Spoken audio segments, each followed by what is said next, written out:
Welcome to tasty fruit. మనం అందంగా కనబడడం కోసం రకరకాల సౌందర్య లేపనాలు వాడుతుంటాం. కొన్నిసార్లు వివిధ రకమైన సబ్బులను కూడా మారుస్తుంటాం.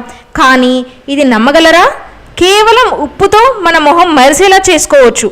ఉప్పు మన మొహం పైన ఉన్న మురికిని తొలగించడంలో చాలా బాగా పనిచేస్తుంది. ఇది బ్లాక్ హెడ్ అండ్ వైట్ హెడ్స్ని కూడా నివారిస్తుంది. చర్మంపై ఉన్న జిడ్డు నలుపును ఇట్టే తొలగిస్తుంది. ఉప్పు చర్మంపై ఉన్న బ్యాక్టీరియాను కూడా పోగొడుతుంది. ఫలితంగా మనకు మొటిమల సమస్య అనేది ఉండదు. అయితే ఉప్పును ఎలా మనం ఉపయోగించి అందంగా తయారవ్వచ్చో చూద్దాం. ఎక్కువ శాతం బయట తిరిగే వాళ్ళకి ఎక్కువ మురికి మొహం మీద పడుతుంది. అలాంటి వారు 1 టీ స్పూన్ తేనెలో కొద్దిగా ఉప్పు కలిపి స్క్రబ్లా చేస్తూ సున్నితంగా రుద్దాలి. ఇలా రుద్దాక 5 నిమిషాల పాటు దాన్ని అలాగే ఉంచుకోవాలి. తరువాత చల్లటి నీటితో కడిగేయాలి.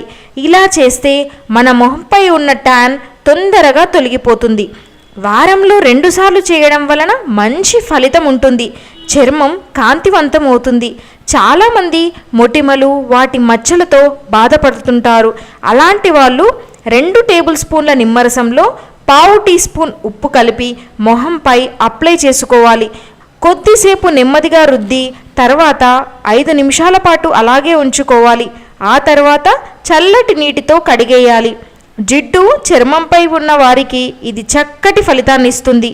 మన చర్మంలో కూడా కొన్ని చోట్ల నలుపు రంగుగా మారుతుంది. అలాంటి దగ్గర కూడా మీరు ఇది అప్లై చేసుకోవచ్చు. తద్వారా తొందరగా తొలగిపోతుంది. ముందుగా పచ్చి పాలు మొహం మీద అప్లై చేసుకోవాలి. పూర్తిగా ఆరిపోయిన తర్వాత మాత్రమే కొద్దిగా ఉప్పును తీసుకొని స్క్రబ్లా చేస్తూ మొహం కడుక్కోవాలి. ఇలా వారానికి 2 సార్లు చేయడం వలన మంచి ఫలితాన్ని ఇస్తుంది. అయితే ఉప్పుని వాడేవారు కళ్ళలో పడకుండా జాగ్రత్త మాత్రం వహించాలి. సెన్సిటివ్ స్కిన్ ఉన్నవాళ్ళు మాత్రం అస్సలు ఈ ఉప్పుని మాత్రం వాడకూడదు.